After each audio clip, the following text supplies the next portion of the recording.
So this morning we've been doing some fire starting with some wet wood, and I've got some of the embers that are left from that. Welcome to Tim's Offgrid. So what we're going to do now is we're going to take one of my handy dandy compressed sawdust bricks that has some shred paper in it, and we're going to see if we can't get this going. So what I like to do is break these in half so I can get to the meat of these things, all right, to where I've got some really good exposure here for the sawdust and the paper. I'm gonna put that right up in there. Not gonna mess with this other half quite yet. I'm gonna try to get this going just by getting some oxygen in here and getting these coals back activated, or these embers.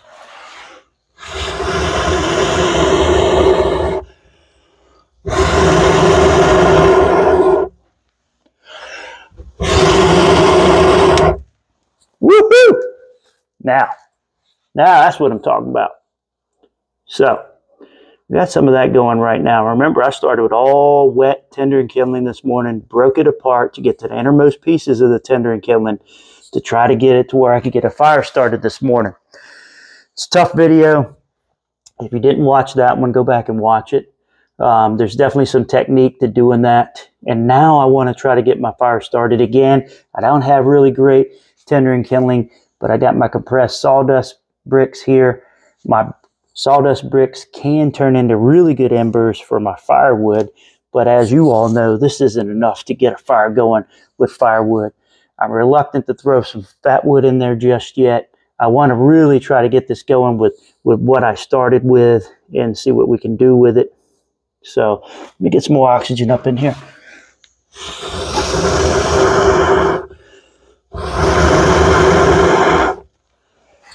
The firewood, the sawdust block is responding well to oxygen. So I'm pretty happy about that.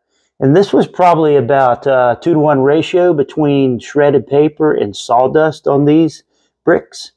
Let's keep this going, and I'll update y'all again here in a little bit. But I'm going to keep tending to it. I don't want to add any more cotton balls and Vaseline. I don't want to put any fat wood on there. I want to see what we can do with the leftover embers I had from my original fire starting technique this morning. Now check it out. Last time we did this, we used some of the fat wood to just keep a constant flame on the brick.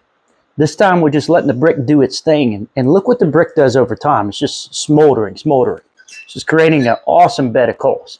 Now watch as I give it some oxygen. This is where it's going to get super interesting. Y'all ready for this?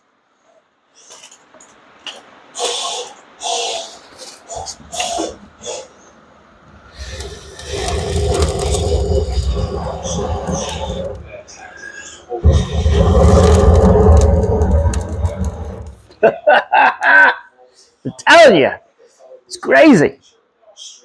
This is like a damn furnace as you blow on it there. It's really crazy, right? So I'm going to go get me some dry firewood because we've got some excellent stuff going on here with what we've got.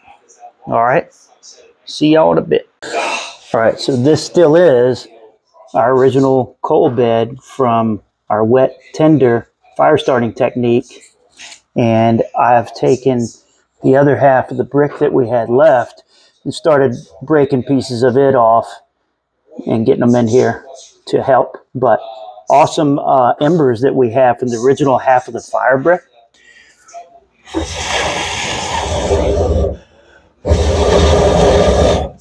So you'll see it right there, and it catches on really, really well. So I'm just adding all this additional material here from the other half of the fire brick. And look, this was that day. It's pouring, raining outside, and I'm using what I got inside to try to get my fire going without using fat wood. So imagine you don't have any fat wood, but you have a couple of these bricks that you had saved up.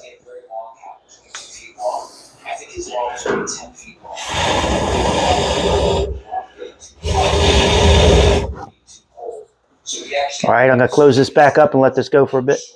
All right, we are looking really healthy. Just using the compressed sawdust and junk mail shred paper bricks. This time around, I did end up crumbling them up a bit and breaking them out in here to help spread them out versus just using it as a brick. But this was using no fat wood. I had the embers that were left over from starting a fire this morning with the wet tinder and kindling. And then at the beginning of this video, we showed how we use that to start getting the compressed sawdust block going. And once that compressed sawdust block provided us with a real good bed of coals or embers and spread more of it all over, you can see how everything is up and running now.